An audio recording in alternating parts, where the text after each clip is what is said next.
فکردم عمر خود در جرم عصیان، وای وای. زندگیم در گذشت بیاد سبحان، وای وای.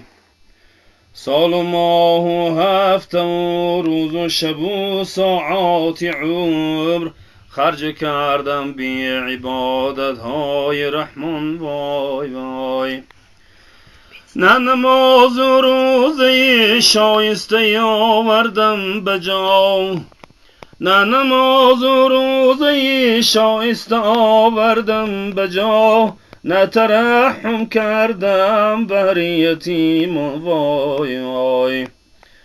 نه ادای خدمتی مادر پدر کردم دمی، نه که دادم پاره نانی به ایشان، وای وای. نه ز روی شفقتی بر